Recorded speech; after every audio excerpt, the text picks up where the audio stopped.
Olá, boa noite a todos. Sejam todos bem-vindos e bem-vindas à nossa quarta noite da Semana Bíblico-Catequética de Salvador. Que bom, né, estarmos aqui hoje para a gente poder conhecer um pouco mais, aprofundar o nosso conhecimento, para que a gente possa servir melhor a nossa igreja. Nós vamos de início fazer a nossa oração inicial e logo em seguida eu volto para a gente poder dar os encaminhamentos. Então eu convido a Dinalva da Forania 9, que nos ajudará hoje na nossa oração inicial.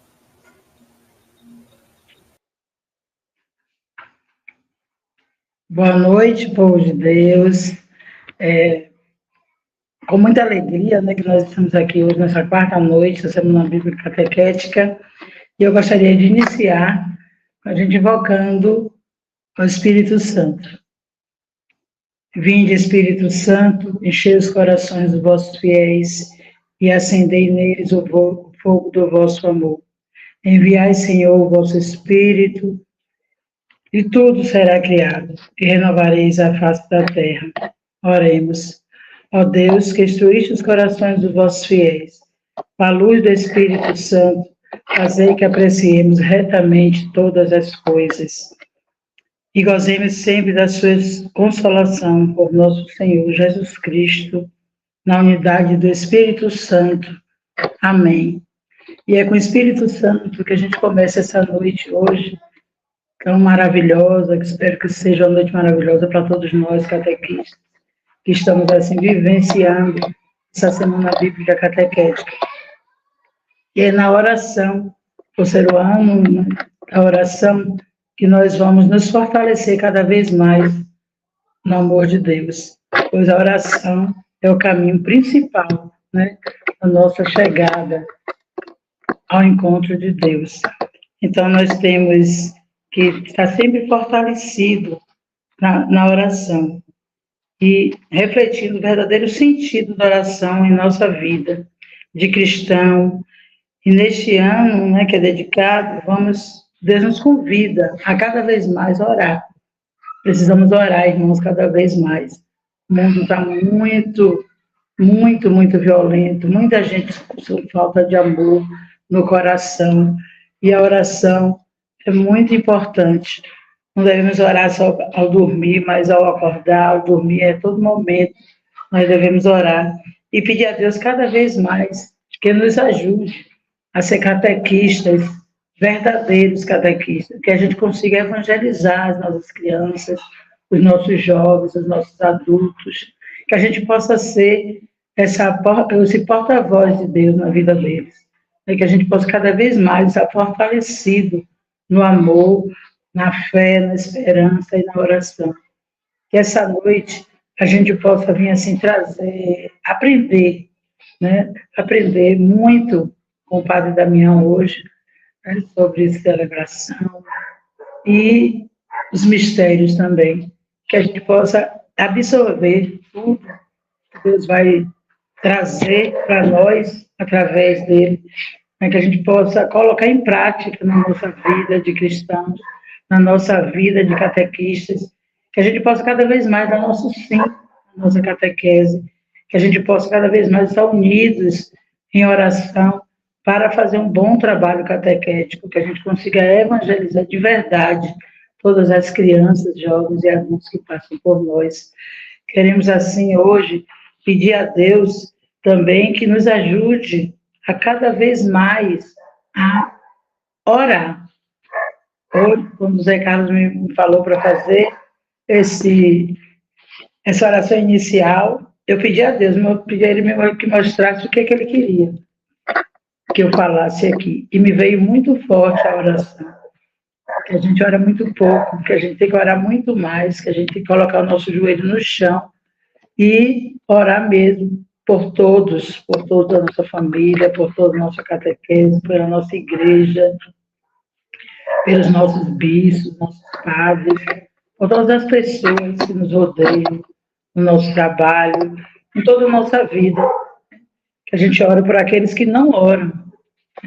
Eu senti muito forte isso, orar por aqueles que não oram, aquelas pessoas que não creem em Deus, que não tem esse momento de oração, que a gente possa cada vez mais fortalecer esse convívio, né, com Deus, que a gente possa cada vez mais fortalecer a nossa oração.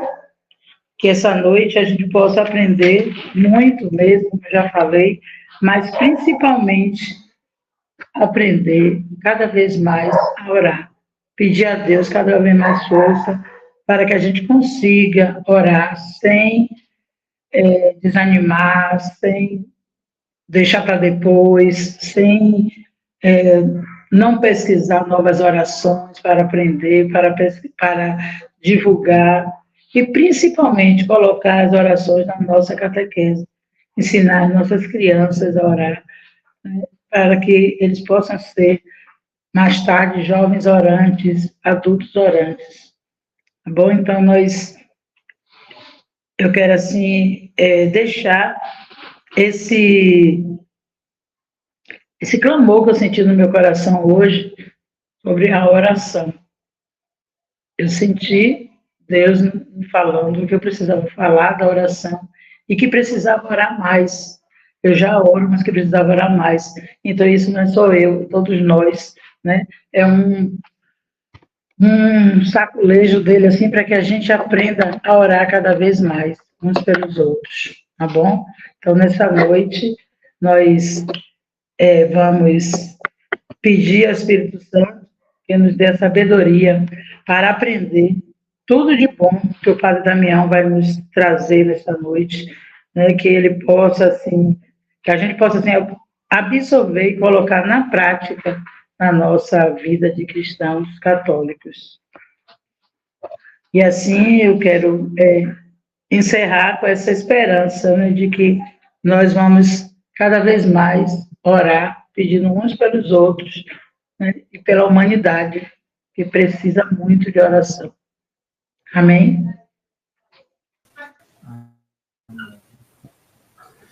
Obrigado, Dinalva, por esse momento, né? Nós vamos dar continuidade à nossa Semana Bíblica Catequética, lembrando que desde o princípio nós colocamos essa proposta da Semana Bíblica Catequética para que ela fosse um momento de reflexão, um momento de preparação para o ano jubilar de 2025, onde vamos celebrar esse jubileu da esperança, com o tema Peregrinos da Esperança. E por isso, o tema da nossa Semana Bíblica Catequética deste ano é Catequistas da Esperança, né? Rumo a esse 2025, em oração, porque, como o Papa declarou que esse ano fosse o ano da oração, nos preparando para esse ano de 2025, né, que vem aí para celebrarmos o Jubileu da Esperança. E ele coloca também que a gente aprofundasse alguns documentos, né, nesse ano de 2025, se preparando, né, para o Jubileu. Entre eles a gente tem a Lumen Gentium, Sacrosanto Concílio, Dei Verbo e Gaudium et Spes, né? Como a gente não consegue trabalhar todos os documentos, então nós escolhemos alguns temas específicos de algumas destes documentos aí, que são do Sacrosanto Concílio e da Lumen Gentium, alguns temas relacionados a esses dois documentos do Vaticano II, né? Então nós trabalhamos na segunda-feira o caderno do Concílio número 23, com a Igreja Peregrina Rumo à Plenitude, com o Padre Zeca, né? Nós falamos um pouco sobre a natureza escatológica da Igreja Peregrina e a sua união com a Igreja Celeste. Na terça-feira falamos com o Padre Ricardo Henrique sobre a virtude escatológica da esperança. Ontem nós falamos sobre o caderno do Concílio, o número 17, como o Vaticano II apresenta o povo de Deus, com o nosso Padre Adilton. E hoje, né, nós vamos falar sobre linguagem, incompreensões, celebração e mistério, baseado no caderno do Concílio número 9, sobre o mistério eucarístico, né? Queremos registrar também aqui na nossa Semana Bíblica Catequética a presença de algumas pessoas, dentre elas o Padre Walter Rui, né, que sempre está participando conosco, então queremos registrar a presença dele, que ele é o pároco lá da paróquia Nossa Senhora de Fátima, do Acúpio de Brotas. Seja bem-vindo, participe sempre, né? É uma alegria tê-lo aqui conosco. E aí, para organizar um pouco a nossa Semana Bíblica Catequética, nós sempre fazemos o seguinte, né? O nosso convidado, assessor, ele faz uma exposição sobre o tema, até mais ou menos umas 9h20. Aí, em seguida, a gente faz as perguntas que vocês vão fazendo no chat. Então, as perguntas, as dúvidas, os comentários que vocês queiram que a gente faça ao padre, o padre Damião, então vocês vão colocando aí no chat, que no final, né, aí eu vou pegando todas elas e vou passando para o padre Damião no final, né, e ele vai respondendo à medida do possível, né, as questões ou até algumas falas, certo? Então, coloquem aí bastante comentários e também perguntas. Não esqueçam de curtir a live, não esqueçam de compartilhá-la também, né, para que ela possa ser mais vista. Então, curta, né, compartilhe, comente também, que isso dá engajamento, e essa live vai aparecendo para outras pessoas do YouTube também, para que eles possam ver, né, e dando uma olhada um pouco nessa nossa Semana Bíblica Catequética, eu posso aprofundar, ver as outras também, ver os outros dias e assim conhecer um pouco mais, certo? Então, nós vamos agora convidar o nosso querido padre Damião Pereira, né? Ele é pároco lá da paróquia Santos Cosme e Damião, né? E com muita alegria a gente o acolhe, né? E também já agradece muito por ter acolhido e recebido esse convite, ter aceito esse convite nosso com muito carinho, né? Então, seja bem-vindo e muito obrigado, e a palavra está contigo. Obrigado, boa noite a todos. A minha saudação a quem participa desse momento tão rico da nossa arquidiocese. Já acontece há tantos anos. Para nós participar desse momento com vocês, é uma alegria. Um abraço a todos, de modo especial aos catequistas. Deus confirme no coração de vocês o que continuar anunciando. E a todos que estão participando conosco, que vão chegando em nossa live. Um abraço a vocês. Bom, o tema que nos é proposto é um tema conhecido. E muitas vezes um tema que causa tantas discussões na igreja. Um tema polêmico, porque falar da Eucaristia é falar do modo de celebrar. O Catecismo da Igreja nos apresenta a Eucaristia como fonte e ápice da vida da igreja. Ou seja, tudo que nós fazemos deve ser com um olhar memorial, visando aquilo que nossa esperança constrói em nosso coração. Escutando Jesus dizer a nós, e essa palavra deve estar sempre em nossa vida, não é? Fazer isto em memória de mim. Nós estamos às vésperas do jubileu, de mais um jubileu na igreja. A cada 25 anos nós celebramos um ano santo. E este ano a igreja quer refletir sobre a esperança.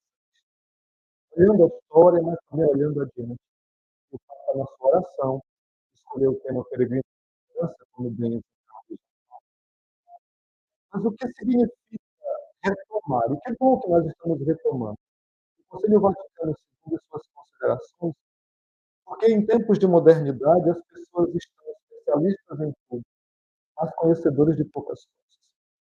Então nós estamos apresentando hoje uma pequena parte da Constituição Apostólica Sacrosanto Concílio, que trata sobre a celebração do mistério e sobre a Sagrada Liturgia. Nós somos convidados a refletir hoje sobre o mistério.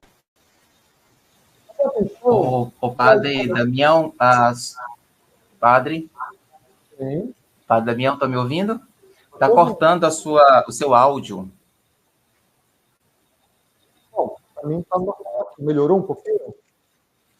Acho que o senhor vai ter que aproximar um pouco mais do microfone do aparelho aí para poder... Não é o microfone, não. É o... Não. Melhorou? Porque eles estão O som não está bom, segundo o pessoal no chat. Para você, o som tá bom? Pessoal aí do chat.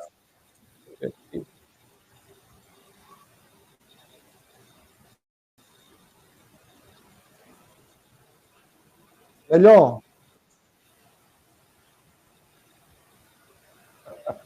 Eu acho Tem que que é estar uma questão falando. do sinal. A internet está normal aqui. Deixa eu dar uma parada aqui. Pronto. Pronto, vocês me escutam melhor agora? Sim, sim, agora sim. Agora eu escuto melhor. Pronto. Continua ruim ou melhorou? Melhorou? Bom, Tá melhor, sim. Tá melhor. muito bem. A gente pode fazer aqui.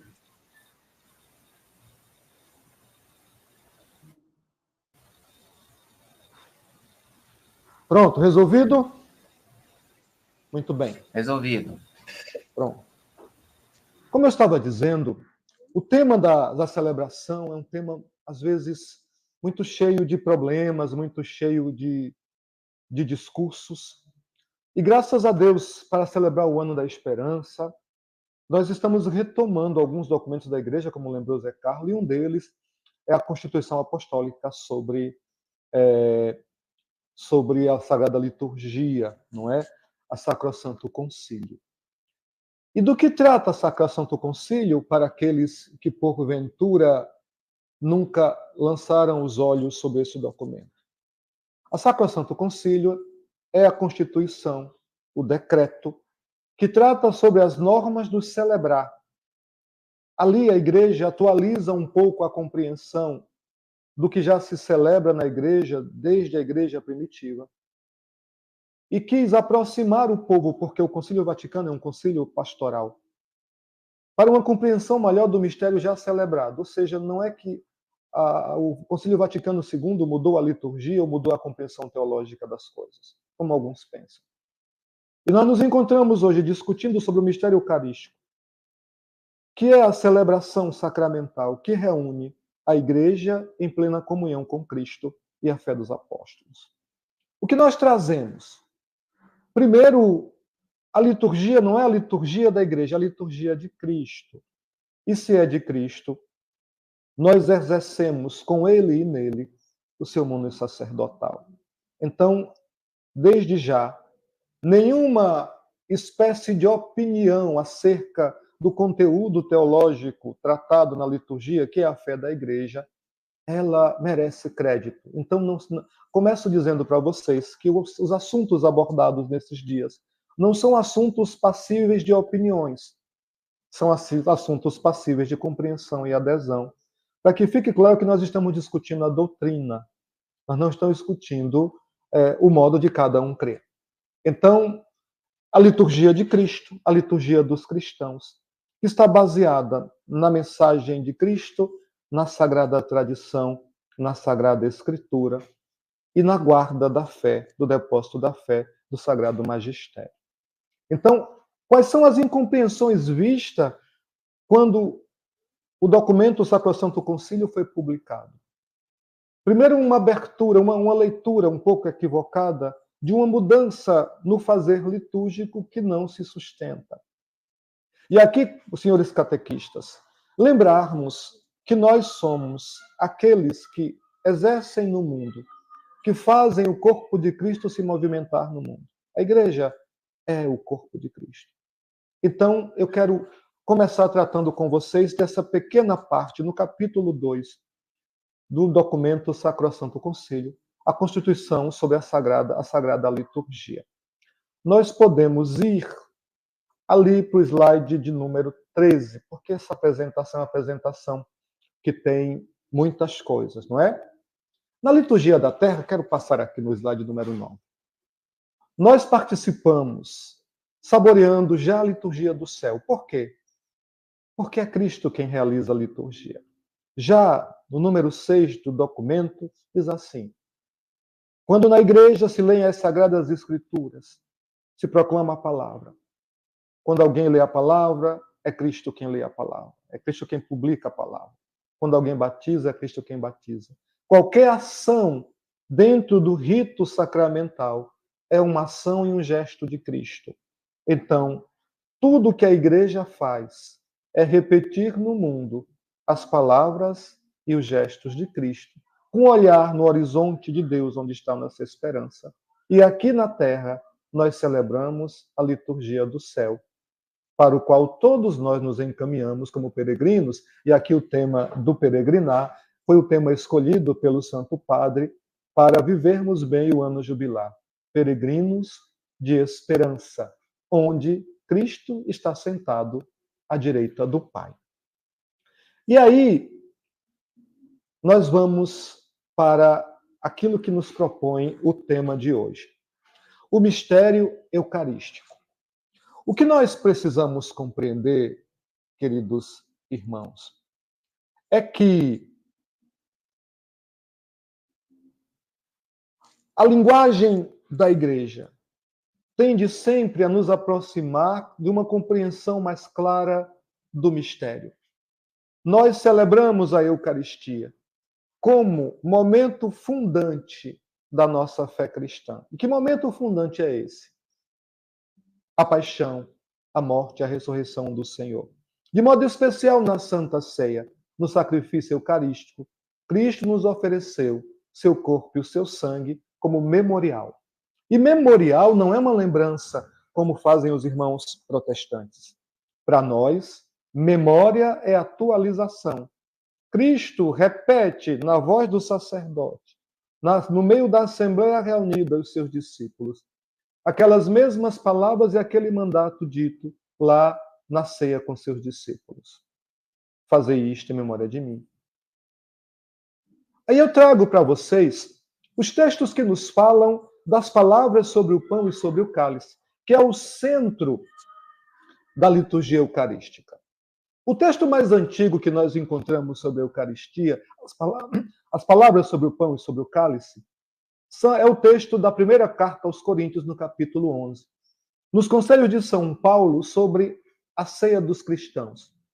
Ele começa reclamando do modo como as pessoas estão fazendo e nos lembra a tradição apostólica. Aquilo que eu recebi do Senhor, também vos transmiti. Que o Senhor, na véspera de sua paixão, tomou o pão, tomou o cálice e disse: fazei isto em memória de mim. Esse é o texto mais antigo sobre as palavras de Jesus. Depois nós vamos ter o Evangelho de São Marcos e nos textos de São Mateus e São Lucas, nós encontramos as palavras que nós usamos ali no rito da Santa Missa. O que é que eu estou tentando dizer? É que nunca, em nenhum momento, a igreja mudou aquilo que recebeu do Senhor. E se a igreja não mudou, é porque não pode fazê-lo. Então, antes de tudo, ensinar aos nossos catequizandos, ensinar a quem procura Deus na igreja, ensinar a quem procura a doutrina, que nós não vivemos de opinião e nem de sentimentalismo.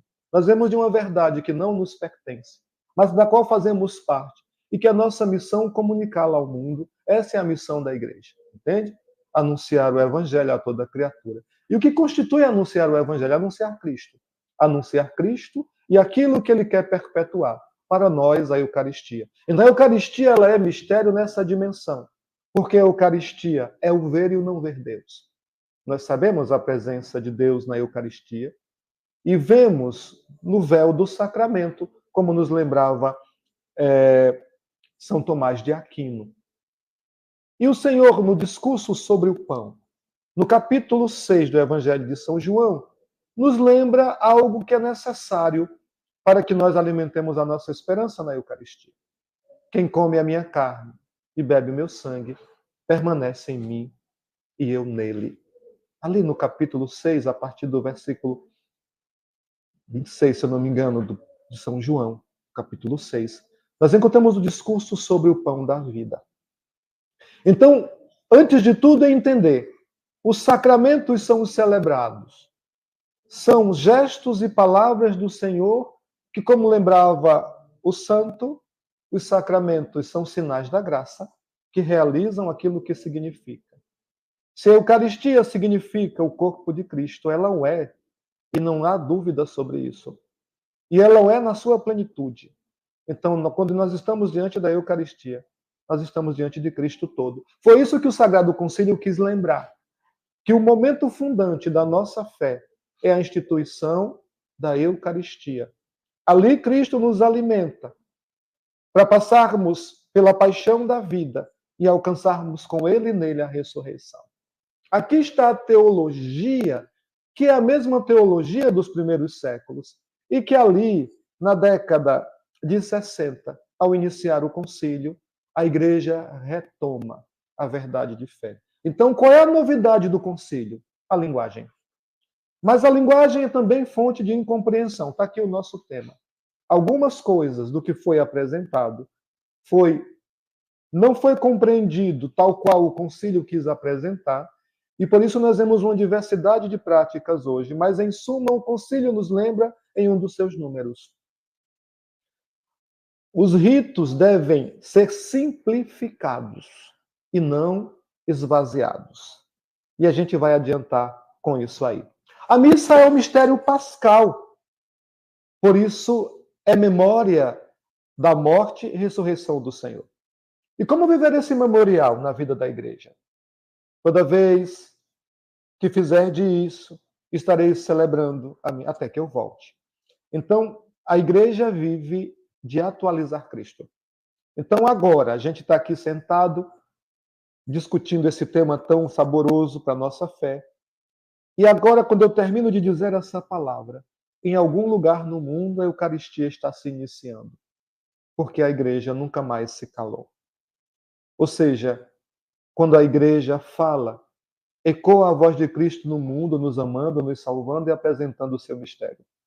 Então, o que precisa os cristãos compreenderem, e que estão deixando se perder por muito, é essa fineza, essa especialidade, esse tesouro que é celebrar a Eucaristia, e que esse documento da igreja já nos apresenta. Antes de tudo, entender o que é celebrar. Entender quais são os sinais de Cristo. Entender o que é que ele quer perpetuar. O mistério eucarístico é a identidade da igreja. Coloquem isso no coração de vocês. O mistério eucarístico é a identidade da igreja. E se é a identidade da igreja, a igreja é pura, é perfeita. Não precisa ser atualizada, porque nós nos atualizamos em Cristo. Cristo ontem, Cristo hoje, Cristo sempre. Então, Santo Agostinho dizia que a Sagrada Eucaristia é o sacramento de piedade. A Sagrada Eucaristia, ela é sinal de unidade e vínculo de caridade em um banquete pascal. Isso é uma fala de Santo Agostinho que a Sacrosanto Concílio retomou para dizer: aqui está a nossa identidade. Só é plenamente da igreja quem celebra a divina Eucaristia, porque ela nos ensina a verdadeira piedade. Ela é sinal de que nós somos um em Cristo. E ela nos ensina a verdadeira caridade e nos coloca naquele mesmo lugar em que os apóstolos estavam na Quinta-feira Santa.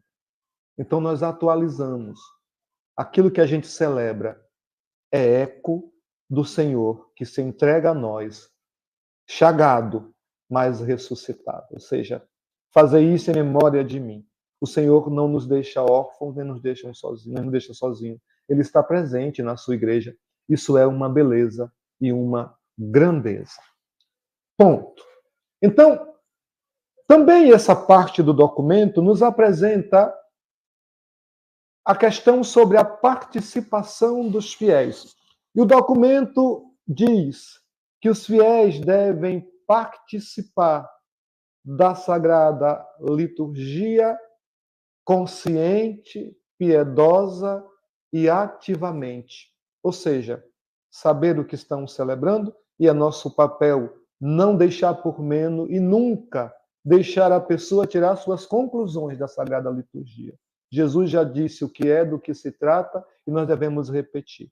Ninguém pode achar nada sobre o sacramento da unidade da igreja. É preciso ter clareza. E é um problema nas catequeses de hoje em dia que nós estamos dando espaço para as pessoas fazerem, tirarem suas conclusões e conclusões pessoais sem nenhum acesso à doutrina. Não se trata de sentimentalismo. Antes, conhecer. Conhecendo, a gente ama. E o amor, sim, às vezes nos emociona. Então, o Sagrado Concílio propõe aos fiéis que eles participem na ação sagrada, cada um fazendo a sua parte, com consciência, com piedade e ativamente. Aprendam a oferecer-se a si mesmo por meio de Cristo. Então, é um modo da gente progredir na fé com Deus e entre nós. Ou seja, a igreja ela não caminha, não vai a lugar nenhum se não é Cristo o seu centro. E para nós, não é um pensamento nem uma sentença livresca. É uma realidade. A Eucaristia é verdade. A Eucaristia é verdade. E isso deve ser ensinado com paixão. Eu digo sempre às minhas catequistas aqui, tragam as crianças para a catequese para terem uma experiência de fé, porque a aula eles têm a semana toda na escola. É uma experiência de fé. O catequista é um professor de fé, antes de tudo, do que normas e regras da doutrina. É viver aquilo que ensina e apaixonar quem ensina por aquilo que vive.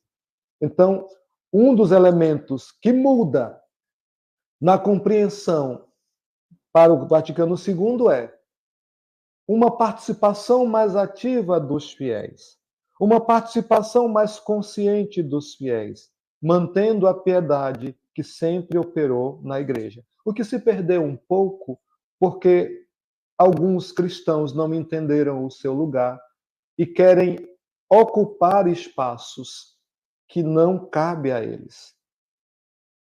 O domínio da igreja é de Cristo. Ele determinou na igreja os seus ministérios e suas ações. Eu gosto sempre de lembrar a vocês, e aqui não é um desaforo, mas uma lembrança muito caridosa. A igreja não é democrática. A igreja ela é hierárquica. Ela não vive da vontade de todos. Ela vive da vontade de um só, nosso Senhor Jesus Cristo, que não nos perguntou como a gente queria. Ele disse o que queria. E ele disse que queria estar conosco na Sagrada Eucaristia e através dos outros sacramentos, e assim o é. Precisamos encontrar razões nisso para aprofundar a nossa fé. Bom, vamos para frente.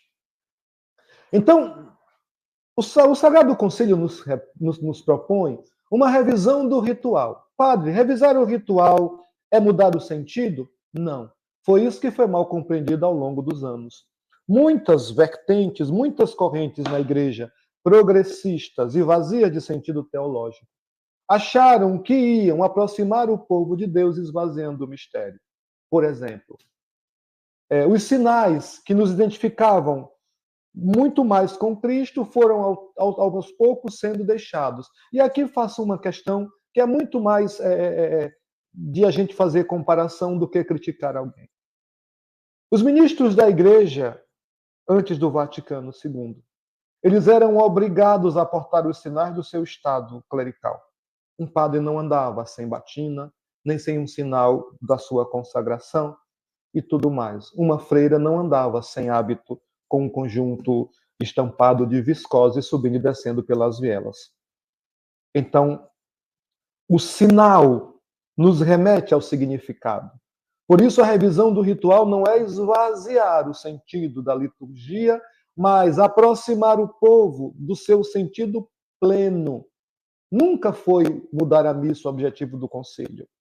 E aqui tem uma compreensão que a gente precisa entender que está lá no documento. E que muitos padres e freiras e leigos precisam entender, e que está lá, a partir do número 56 do documento. A igreja não baniu a língua latina do ritual cristão. A igreja não trocou a língua latina pela língua vernácula. No número 54 do documento, o documento nos fala, nas missas celebradas com o povo, pode-se dar lugar conveniente às línguas vernáculas, ou seja, a língua de cada nação. Sobretudo nas leituras e na oração comum e segundo as diversas circunstâncias dos lugares, também nas partes que pertencem ao povo conforme estabelecido. Tomem-se providência para que os fiéis possam rezar e cantar juntos, mesmo em latim. Latim é a língua oficial da Igreja e que muitos irmãos nossos, simplesmente por uma questão ideológica, baniram das celebrações. Então, aqui é uma das incompreensões do texto do documento conciliar. A Igreja, para facilitar a compreensão, disse: faça as leituras em vernáculo e faça a homilia em vernáculo. Mas não foi o proposto pelo concílio banir o latim da liturgia. Isso eu estou falando por uma incompreensão. Hoje nós praticamos diferente justamente porque isso foi estabelecendo-se e virou cultura. E aí, quando a gente encontra um padre que gosta do latim, a gente acusa o padre de conservador, e um conservador no sentido negativo. Mas não. É porque talvez não se tenha aprofundado o documento. Alguns estudiosos dizem o Concílio Vaticano II ainda não foi completamente implementado, experimentado e realizado na vida da Igreja, não é? Então, é preciso que a gente entenda que a revisão do ritual, como a gente agora, por exemplo, teve a 3ª edição do missal, o conteúdo, o sentido do que se celebra, a teologia do rito, ela não pode mudar, ela está ali. Retomaram algumas coisas que havia se perdido com o tempo e com essa simplificação que não aproxima, mas afasta. Graças a Deus retomamos as orações próprias da Quaresma, retomamos a oração de bênção sobre o povo, pedindo ao Senhor que perdoe as nossas culpas nesse tempo quaresmal, retomamos os formulários semanais do tempo da Páscoa. Então, isso é muito dia após dia, não dias pares, dias ímpares, mas dia após dia. Isso é retomar a tradição. Então, de um modo claro, o objetivo do concílio nunca foi mudar a missa, como pensam alguns, mas tornar mais clara a natureza específica de cada uma de suas partes. A priori, 2 partes. A primeira parte da liturgia da palavra e a segunda parte da liturgia eucarística com seus ritos. Os ritos, embora respeitando sua estrutura essencial, sejam tornados mais simples. E aqui, atenção, simplificar não significa esvaziar. Simplificar significa tornar fácil de entender. Mas o conteúdo não pode ser diminuído porque alguém acha que não é importante. A piedade eucarística tem sido comprometida porque nós estamos arrancando o véu do mistério aos poucos. Nós estamos transformando a Eucaristia em amuleto ou coisa parecida, quando na verdade a Eucaristia, a presença real do Senhor, é para ser adorada e reverenciada com todo amor e cuidado, com temor e tremor. Então nós precisamos aprender isso, não é? Reaprender isso. E é um conselho do documento da Sacrosanto Concílio. Simplificar. Atenção, não é esvaziar. Quando vocês forem simplificar alguma coisa, é tornar mais fácil a compreensão e não amputar o conteúdo nem o sentido. Entende? Eu sou muito exigente com isso. Aqui, por exemplo, na paróquia, eu não abro mão de que todo penitente reze o seu ato de contrição. As crianças passam dias decorando para a primeira confissão, porque é um sinal bonito de piedade que dá sentido àquele momento. Então, é isso que o documento vai nos apresentando. Tá bom? Na celebração, o documento propôs uma maior riqueza bíblica. Caso vocês não saibam, no ciclo litúrgico dos anos, nós conseguimos ler quase toda a Sagrada Escritura no ciclo de 4 anos. Nós conseguimos ler. Por quê? Porque também foi um dom do concílio ampliar as leituras e aprofundar a meditação da palavra, tornar mais acessível. Então, é uma graça que o Espírito Santo nos deu de nos aproximar do trono da graça de Deus. Então, nas celebrações, existe uma maior riqueza bíblica hoje. Ou seja, se a gente for à Eucaristia cotidiana e alguém perguntar, você já leu a Bíblia toda? Se você fizer o caminho de participar da Divina Eucaristia cotidianamente, no ciclo de 4 anos, você vai conseguir ler toda a Sagrada Escritura, tirando as genealogias e a numeração do livro dos números, aquele censo, não é? Então,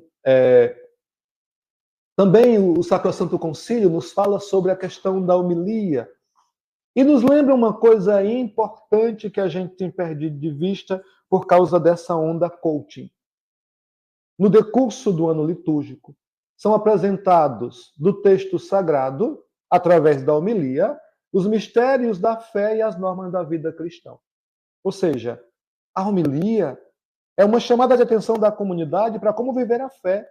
Ou seja, necessariamente existe ali um chamado de atenção para a vida moral, para o comportamento, para a conduta. E a gente precisa entender que é um bem para nós quando na homilia o sacerdote nos diz qual é o caminho que deve ser seguido a partir da Sagrada Escritura. Porque muita gente fica melindroso. Hoje em dia ninguém pode mais falar de pecado, né?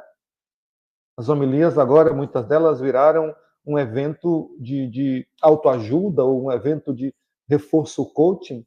Ninguém pode dizer que você precisa tomar vergonha na cara e melhorar sua conduta para ser feliz. As pessoas estão arrancando de nós a dimensão do sacrifício e estão banindo o sofrimento da vida, o que é impossível. Não é? Então, a homilia, segundo o Sagrado Concílio, é o lugar que a gente deve falar sobre o mistério da fé e as normas da vida cristã. Número 52 da Sacrosanto Concílio. Não se trata, então, de um lugar de expor opiniões. Na homilia, o padre fala do depósito da fé, da regra da igreja, da doutrina, daquilo que deve nos santificar. Não é lugar de expor opiniões pessoais e nem perder tempo com sentimentalismos. Ali Deus nos cura e ali Deus nos fere. Então a celebração, durante o decorrer do tempo, foi sendo incompreendida nesse sentido, porque as pessoas não querem mais deixar que Jesus as acuse com sua palavra. Elas querem sempre a melhor parte. Elas não querem escutar. Eu gosto muito de usar essa expressão nas homilias. Quando vou a algum lugar, diz assim, olha, essa mesma palavra que diz o Senhor é meu pastor e nada me faltará, e que você emocionada se sente acolhida e confortada, é a mesma palavra que diz raça de víboras, quem vos ensinou a fugir da ira que está por vir. Então nós precisamos deixar que o Senhor nos fira e nos cure. A homilia também é este lugar, e muitos de nós estamos deixando um pouco de lado para sermos padres legais. Nós não somos chamados a sermos padres legais. Nós somos chamados a sermos sacerdotes santos e santificantes. Esse é o nosso caminho. Também foi incluído no novo rito, a partir do Vaticano II, a oração dos fiéis. E aí tem uma ordem para a oração dos fiéis. A oração dos fiéis, ela deve seguir o seguinte caminho. Façam preces pela Santa Igreja, número 53 do documento. Pelos que nos governam, por aqueles que a necessidade oprime e por todos os homens e pela salvação de todo mundo. Aqui está o esquema das preces do domingo. Aqui está o esquema das preces do domingo. 4 ou 5 preces que apresentam esse conteúdo de súplica ao Senhor, à comunidade, através da pessoa que faz as preces. Apresenta suas realidades, mas antes de tudo apresenta a igreja, apresenta seus pastores. Depois pede ao Senhor que acompanhe e, se possível, converta os nossos governantes. E depois apresentamos as necessidades particulares da comunidade, porque as preces devem ser encarnadas na vida. Então, é aqui que faz o caminho, não é? Essa é a orientação da igreja, ou seja, é uma simplificação que explica melhor e não que amputa o conteúdo, tá bom? Eu já tinha falado para vocês do latim e da língua vernácula ali, então a gente precisa fazer esse caminho. Depois nós temos a questão da comunhão, e aqui quando fala comunhão, fala a recepção do sacramento, da hóstia consagrada, ali onde está o corpo e o sangue do Senhor. O concílio chama a atenção sobre como se deve oferecer a Santa Eucaristia e como se deve participar. recomenda-se muito vivamente aquela mais perfeita participação na missa, pela qual os fiéis, depois da comunhão do sacerdote, recebem do mesmo sacrifício o corpo do Senhor.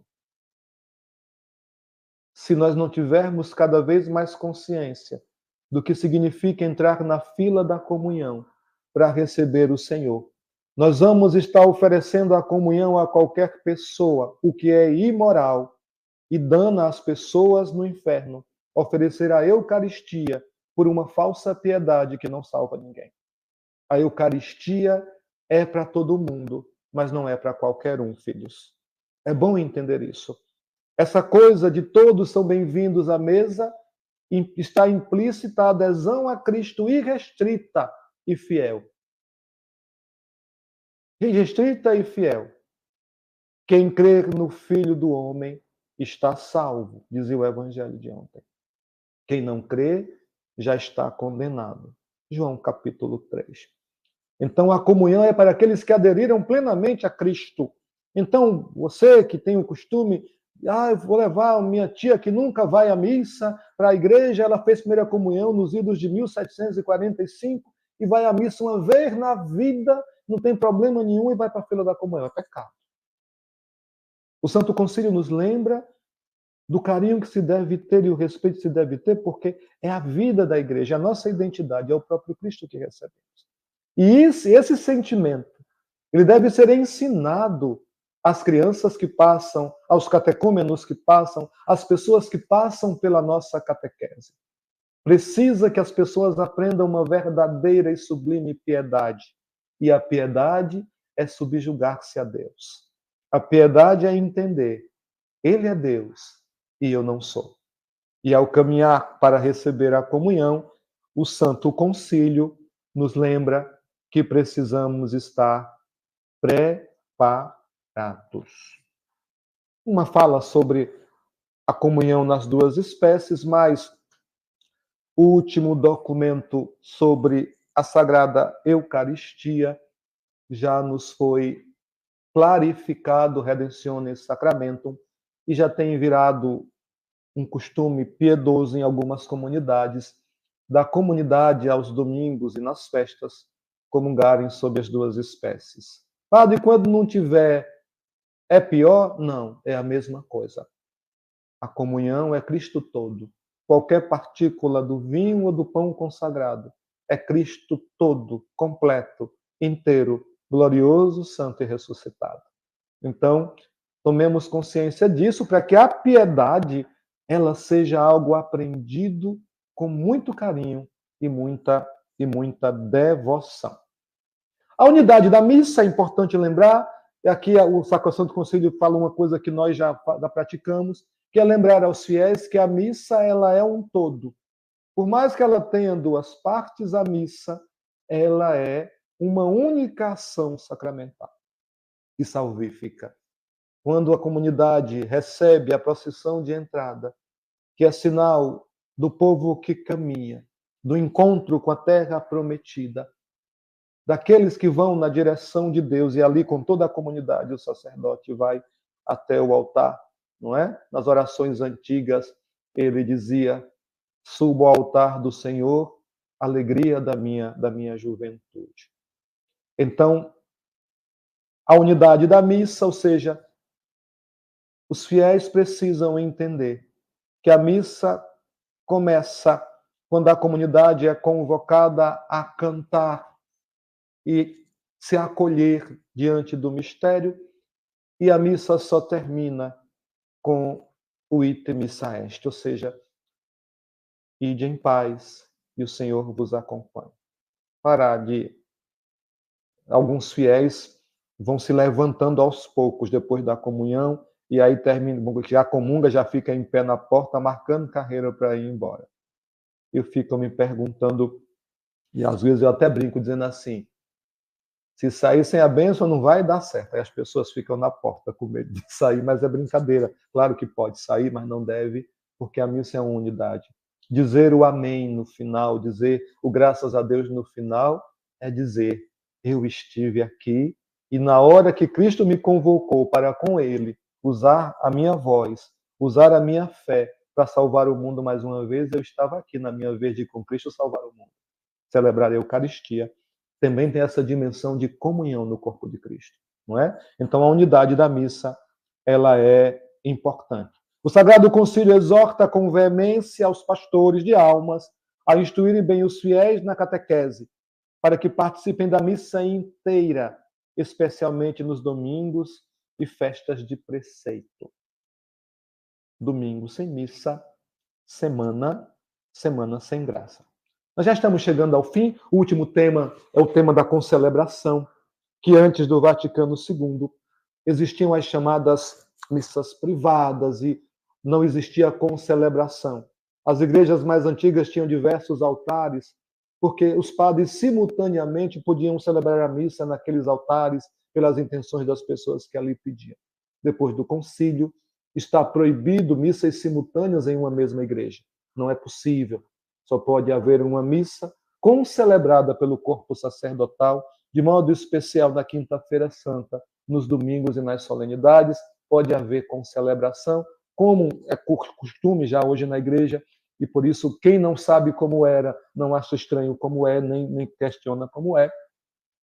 A concelebração é um fato. Nós, padres novos, digo novos não pela idade, mas pelo tempo de ministério, nós temos a alegria de concelebrar a Eucaristia com os nossos irmãos, mas antes do concílio, até o concílio, a concelebração era algo muito especial que acontecia de vez em quando, de quando em vez, quando somente na missa crismal, na missa dos Santos Óleos, não é? Então, o que é que está por trás disso tudo? As incompreensões que nós falamos e etc. deste tempo é justamente isso. O concílio tem uma riqueza grandiosa. O concílio, de fato, nos prepara para o céu. Se a gente olhar a riqueza dos documentos do concílio, e esses dias vocês tiveram falas tão bonitas acerca de tantas coisas boas. Mas aqui o centro, aquilo que faz a nossa fé ser operada, é o celebrar. Fazer isto em memória de mim.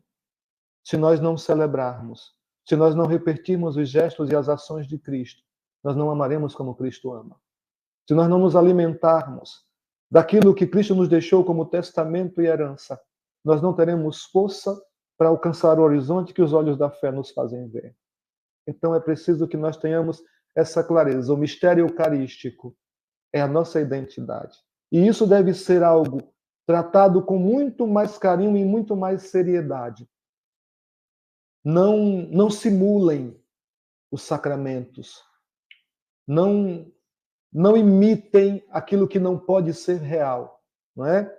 Eu fico danado uma certa feita alguém disse assim: padre, o senhor vai celebrar a missa, quando o senhor terminar a missa, para os meninos não ficarem sem nada, a gente vai dar suco de uva com pão para eles.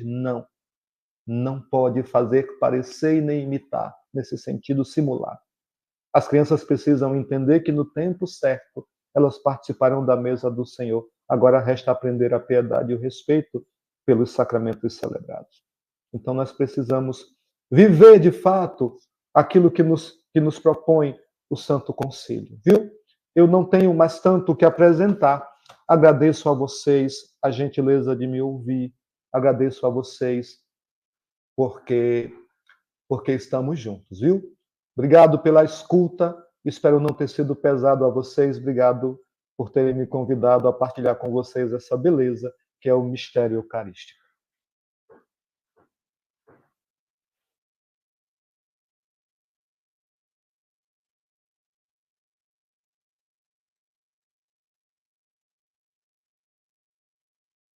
Eu não estou te ouvindo.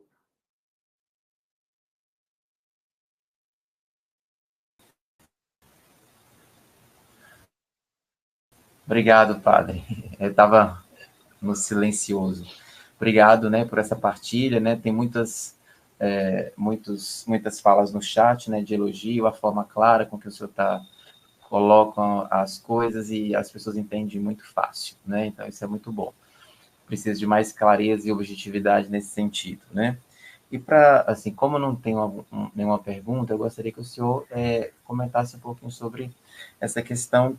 Eu assisti algumas reportagens e um de uma irmã me disse o seguinte: se as pessoas entendessem de fato o sentido que é Jesus que está ali, as pessoas não agiriam da forma como agem, ou numa celebração, ou numa adoração. O que está fazendo, ou o que aconteceu para que as pessoas perdessem um pouco desse sentido do Cristo vivo que está ali no altar, do Cristo vivo que está ali sendo exposto? Veja, Zé Carlos, elas até entendem que Cristo está ali. O problema não é saber que Cristo está ali. Qualquer pessoa que consiga formular uma sentença simples vai entender que, pelo menos para nós, Cristo está ali. O problema não está em Cristo estar ali ou não. O problema está na minha amizade com Cristo. Quem é Cristo para mim? Porque se eu amo alguém, tudo que se refere àquela pessoa é infinitamente importante para mim. O problema nosso é que nós nos tornamos pessoas livrescas e não de experiência. Nós estamos muito preocupados com o que não pode do que o porquê não deve. Na liturgia, na celebração, não existe o não pode. Existe o não deve e o porquê não deve. Porque se não deve me remete à razão pela qual. E aí, se eu não amo a Cristo de fato, eu vou estar diante da Eucaristia de qualquer modo.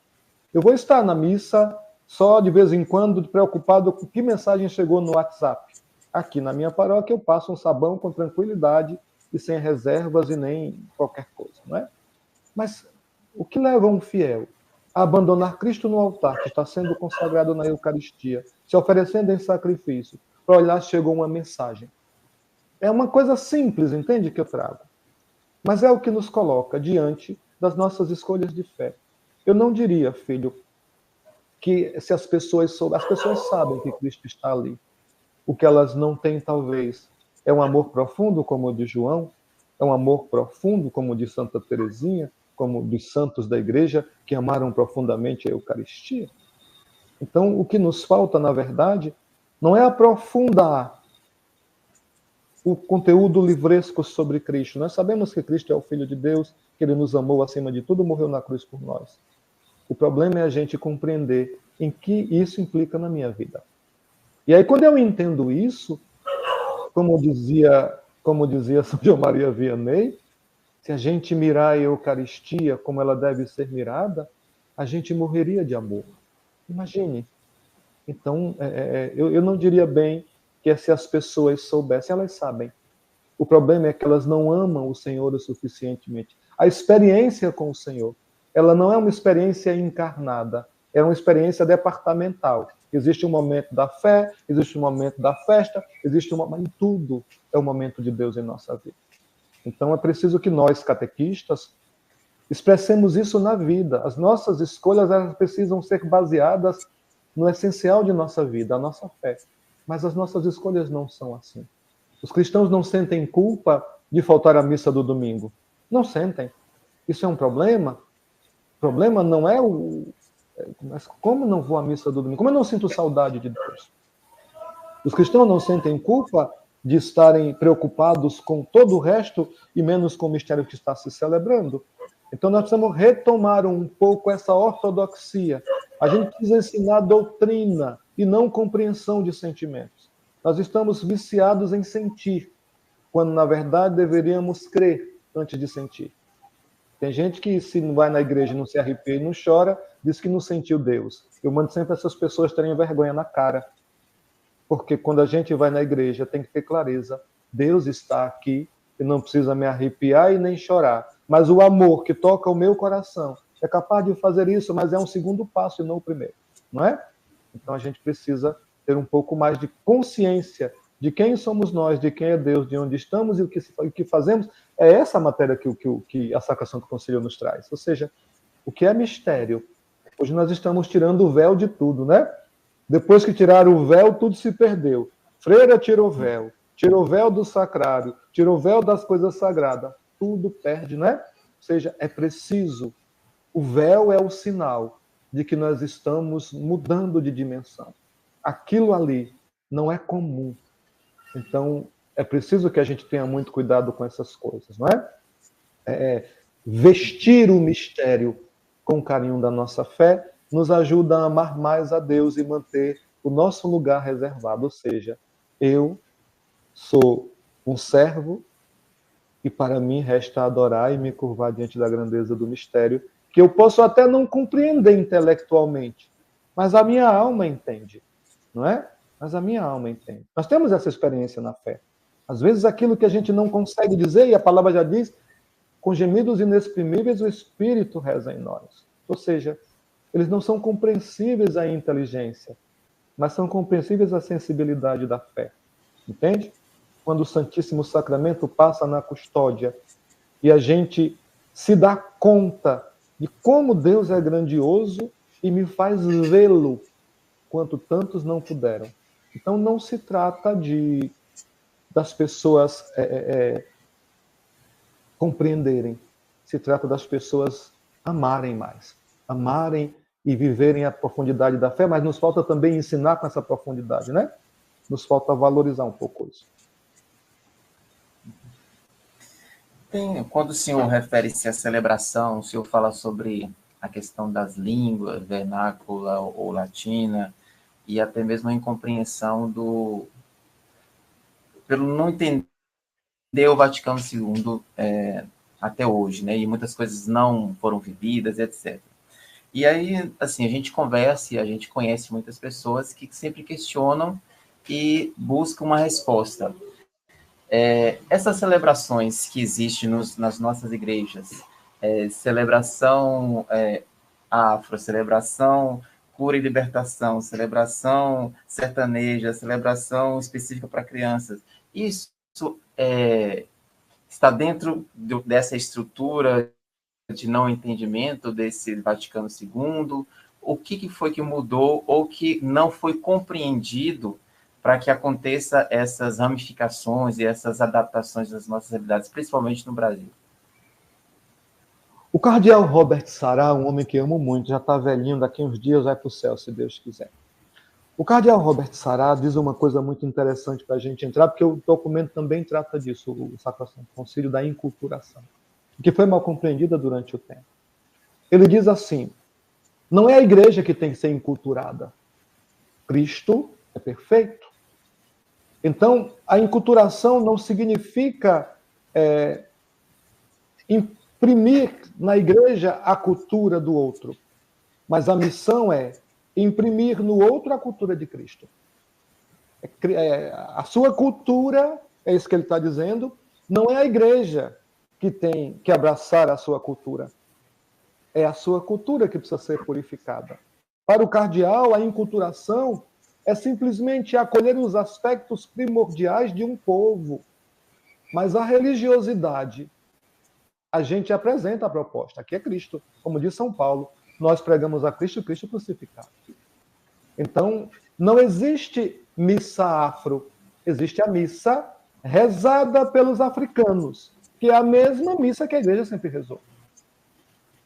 Não existe missa do vaqueiro. Existe a missa rezada pelo sertanejo, que deve ter a mesma piedade e compreensão de fé de Jesus Cristo que a igreja ensinou. Então, quando a gente altera o rito para poder satisfazer aspectos culturais que não são fundamentais e nem estão na dimensão da salvação, nós empobrecemos a Cristo. A pessoa compreende Cristo através da janela suja da sua compreensão. E quando eu digo janela suja, não é um preconceito, não. Janela suja é nosso conhecimento precisa ser purificado. A nossa visão do mistério precisa ser purificada. Então, não existe missa afro, porque a missa afro ela deve ter um aspecto da cultura africana e não da religiosidade. Atenção. Atenção. Então, os católicos vão celebrar a missa na África. Você precisa agora, está mais fácil acessar, você olha como é a missa na África, a corporeidade daquele povo é diferente, mas a celebração do mistério é cheia de sentimento e respeito. Não é uma outra missa, não é uma missa que a gente desconhece. Então, sobretudo em alguns elementos, nós estamos inventando uma África no Brasil que não existe. A cultura africana, ela precisa ser, no critério da fé cristã, distanciada da religiosidade africana. Por quê? Porque a religiosidade ancestral africana é uma religiosidade pagã. E quando eu digo pagão, ou seja, diferente do cristianismo, né? Aqui não estou estigmatizando. Aqui a gente abre espaço para o diálogo interreligioso. Porém, missa afro, missa do vaqueiro, não existe missa das crianças, viu, senhoras catequistas? Existe missa com as crianças. Para que a gente não infantilize a missa não pode ser infantilizada. Elas precisam aprender a amar Cristo como Cristo é.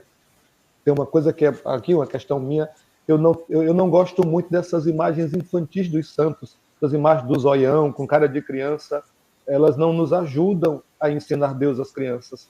As crianças querem adorar o Deus que a gente adora, não um Deus adaptado a elas.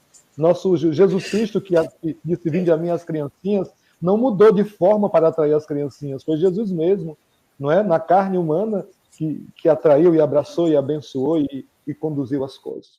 Então a gente precisa purificar um pouco a nossa pedagogia para que a gente não contamine a fé com esse novidadismo vazio de sentido.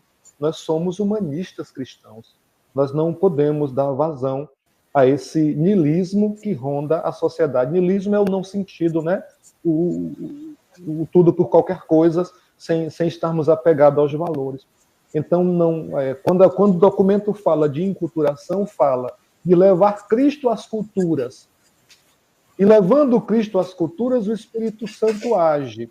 Então, nós não podemos colocar na celebração do mistério, que tem sua forma canônica e ortodoxa, elementos que esvaziem os ritos para agradar a quem quer ouvir. É como aquela pessoa diz assim, outro dia, uma pessoa diz assim, padre, eu queria tanto que o senhor cantasse aquela música de Padre Marcelo Rossi, porque ela me toca tanto, eu choro tanto. Minha filha, eu vou tocar não.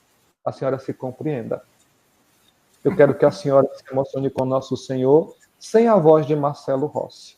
Só por Nosso Senhor sei quem é. Ou seja, a gente precisa ensinar o povo a tirar essas bobagens da frente da fé. A fé é em si. A fé, dizia Jerome Betting, não precisa de explicações, não é? Para quem crê, nenhuma explicação é necessária. Para quem não crê, nenhuma explicação será suficiente.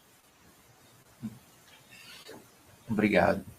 Uma outra questão que talvez não é minha, tá? É que eu ouço, viu, padre? Que esteja bem claro, viu? É que eu ouço muito, então, talvez aqui é uma oportunidade para eu fazer as perguntas, porque outras pessoas, as pessoas que têm essas dúvidas, talvez fiquem um pouco mais esclarecidas ou até mesmo possam entender, né? A gente sabe que com a nossa igreja perdeu muitos fiéis, né? Em relação para outras religiões e tudo mais, né? O que faz acontecer essa perda, né, desses cristãos nossos católicos para uma outra religião é um vazio ou um não sentido desse Cristo que a gente experimenta, que a gente vive e que quem faz jamais vai deixar de fazê-lo e jamais vai mudar de uma religião por causa disso. Será que a nossa igreja ela não está se afastando um pouco dessa realidade que se chega ao outro, que toque o outro? Não. Primeira coisa eu gosto muito de uma fala de Dom Falcão, que diz assim, quem sai da igreja não são os fiéis. Quem sai da igreja são os infiéis. Atenção. Ponto. Ok? Os fiéis nunca vão abandonar a igreja. Quem abandona a igreja são os infiéis. Bom, dito isto, o problema não está na igreja. O problema está justamente na falta daquilo que eu trazia para vocês, de uma clareza, de uma ortodoxia, de uma dureza da doutrina. Nós estamos colocando açúcar na doutrina. Eu brinco sempre aqui, não é? O mundo começou a descambar para o erro depois que o mertiolate parou de arder, não é? Depois que acabou-se a emulsão Scott. depois que xarope começou a ter gosto de fruta. O que é que eu quero dizer com isso? Que as pessoas estão buscando o caminho mais fácil. E esse caminho mais fácil, ele existe, mas não dá em lugar nenhum. Então as pessoas estão deixando a igreja porque elas compraram a ideia de que qualquer religião salva, de que Deus é o mesmo. Coisas que nós, católicos, estamos repetindo por aí à toa, sem entender mesmo o que significa dizer, não é? Ou seja, não. Deus, se fosse o mesmo, eu não seria católico, seria uma religião mais fácil. Entende? Então a gente não pode igualar as coisas, não é? Extra ecclesia nulla salus. Fora da igreja não há salvação, é uma fala dogmática. Ah, mas as pessoas não gostam de ouvir. Eu não tenho nada com isso. Essa é a minha fé. Essa é a minha fé. Eu não posso me privar da minha fé porque as pessoas não gostam de ouvir que a minha igreja não aprova o aborto. Ah, mas o sofrimento das pessoas mais sofreu Jesus na cruz. Eu não posso agradar as pessoas que querem ouvir a igreja dizer que um dia vão casar as pessoas do mesmo sexo. Não há matrimônio entre pessoas do mesmo sexo, porque não há função social, não há produtividade de caráter de pessoas, não há formação de pessoas. Entende? Ah, a igreja agora tem... Não. Agora o Papa está uma pessoa não grata, né? Persona não grata, porque agora publicou nesse último documento da Congregação da Doutrina da Fé aquilo que a igreja sempre disse: a mudança de sexo é pecado, é fruto de uma ideologia, é dizer que Deus errou, e se Deus errou, Deus não é Deus. Então, as pessoas que fazem mudança de sexo, elas estão, sim, agindo contra Deus e contra a fé. Devem ser amadas, mas não apoiadas nisso. É diferente. Então, filho, as pessoas, elas precisam apenas que nós, como catequistas, deixemos claro a doutrina. Ah, mas as pessoas não vão concordar. Eu não prego a palavra para as pessoas concordarem. Eu prego porque é verdade. Eu não estou preocupado que as pessoas se convertam ao ouvir eu dizer que a igreja é contra o aborto, que a igreja é contra a eutanásia. Não. Eu estou preocupado em anunciar a Cristo. Nosso Senhor disse, vamos anunciar. Ele não disse todo mundo tem que se converter. Ele disse, vão fazer discípulos. Agora, o que a gente não pode é reduzir a igreja ao humor e à opinião das pessoas. Pior coisa é um católico que vive sem ser católico na igreja. Está cheio de católico protestante que já decidiu de banir o sacramento da igreja. Não confessa, não quer saber de nada, escolhe o pecado e não a Eucaristia, e pasme, existem irmãos sacerdotes que ainda reforçam isso. Não, minha irmã. Se você não escolher Cristo, Cristo não vai te escolher. Ponto. Não tem céu para você. Então, se não reza, vai fazer o que no céu? Ah, eu gosto de mas não reza. Vai fazer o que no céu? Se no céu vai rezar a eternidade toda. Então, não é o céu que você quer ir. Vai procurar outro lugar, vai vender Maria Mole na feira, fazer outra coisa, porque a fé da igreja nos conduz à santidade. E a santidade é a comunhão plena com Cristo. Nós louvaremos por toda a eternidade, não é? Então, não existe essa coisa de os fiéis estão deixando a igreja. O que existe é pessoas que estão vivendo a regra da porta larga. E nosso Senhor foi claro, o caminho é o da porta estreita. Eu vou ficar por aqui, na porta estreita. Se quando eu chegar lá eu não conseguir passar, eu quero ter tentado e contar com a misericórdia de Deus. Obrigado, padre. Muito boas suas explicações. Eu pediria que o senhor fizesse uma conclusão, né, do tema, para a gente poder começar a encerrar a nossa noite. Então, que o senhor faça uma conclusão, depois eu vou fazer os agradecimentos e depois eu peço ao senhor e ao padre Zeca, que está aí também, né, para dar... Ah, ele apareceu? Deus seja louvado. O padre Zeca apareceu no Brasil. Ele estava por aí. Creio em Deus. Olha, o que eu concluo dessa coisa é aquilo que eu sempre tenho dito. Se nós não desafiarmos o mundo por amor a Cristo e à Igreja, nós não seremos capazes de compreender nunca o que é o martírio dos santos, o que é a consagração de homens e mulheres a Deus de uma vida inteira. É preciso que a gente ame a Cristo e a sua igreja como Ele ama. Amar o que Cristo ama, não é? Então, o mistério eucarístico é justamente a continuidade desse amor presencial do Senhor. Nosso Senhor não nos ama à distância. Nosso Senhor nos ama hoje, aqui, agora. E se eu quiser ver Jesus, basta ir a uma igreja, me prostrar diante de um sacrário e adorá-lo.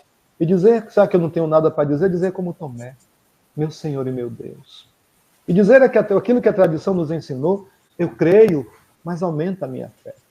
Então, o mistério eucarístico é a nossa identidade, como eu dizia, repito pela terceira vez. Nós somos aquilo que comemos, diz a biologia, não é? Então, se nós comemos Cristo, nós seremos Cristo. Então, se alimentem do Senhor como Ele quer ser. Deixe Cristo ser o que Ele quer ser. Você, catequista, não amenize Cristo para agradar ninguém. Não negue a doutrina para que as pessoas não fiquem chateadas. Seja gentil sempre, mas nunca abra mão da verdade, porque a verdade é Cristo e Ele diz assim: eu sou o caminho, a verdade e a vida. Eu sou o caminho, não um caminho. Não existe outro modo de nós alcançarmos a felicidade senão em Cristo. E Cristo está na igreja, vive agora na sua igreja ressuscitado, glorioso. É um tempo tão bonito na igreja. Vamos tomar um novo ânimo e termos a coragem de seguir a Jesus, ainda que todos nos deixem, não é? A igreja dizia o Papa Bento, e aqui eu termino. O Papa Bento dizia: mesmo que nós voltemos a ser 12, não traiamos Cristo. Sejamos 12, mas com Cristo em nossa igreja. Tá bom? Eu agradeço a vocês, agradeço ao Padre Zeca pelo convite, agradeço a escuta das minhas queridas, dos meus queridos catequistas, dos demais irmãos. Deus abençoe vocês pela paciência comigo. Obrigado. Então, queremos agradecer com muito carinho ao Padre Damião, né, pela disponibilidade, pelo carinho, né, em aceitar o nosso convite.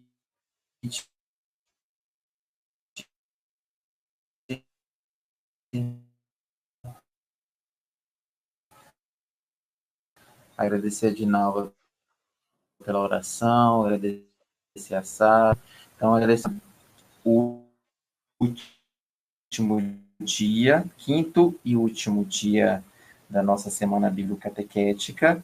É um tema muito interessante também que nós vamos tratar, que é sobre a música na liturgia, né?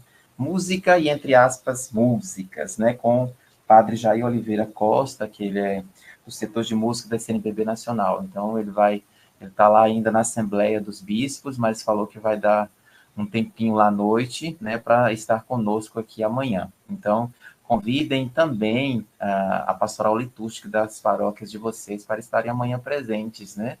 Porque é um tema muito interessante para toda a pastoral litúrgica também trabalhar e vivenciar nas suas paróquias, né? Então, convidem mais gente para estar aqui conosco amanhã. Então, muito obrigado, né, pela noite, por todas as partilhas, pela presença. E eu vou pedir ao Padre Damião também que nos dê a bênção, né? O Padre Zeca não entrou aí ainda, então, no ao vivo aí conosco, mas então peço que o Senhor nos dê a bênção para encerrar essa noite, agradecendo a todos por este momento. Eu peço a bênção de Deus sobre todos vocês, de modo especial, os homens e mulheres que amam ensinar Cristo aos jovens, aos adultos, que amam a fé da igreja. Ainda que não saibamos tudo, desejemos profundamente amar o Senhor. O Senhor esteja convosco, Ele está no meio de nós. Que a bênção do Deus Todo-Poderoso, cheio de bondade e compaixão, se derrame sobre todos vós, vossos lares, vossas famílias e vossos caminhos. Ele é Pai, Filho e Espírito Santo. Amém. Uma boa noite a todos. Amém. Boa noite, muito obrigado. Deus abençoe a todos nós. Até amanhã, com a nossa última noite da Semana Bíblica Catequética.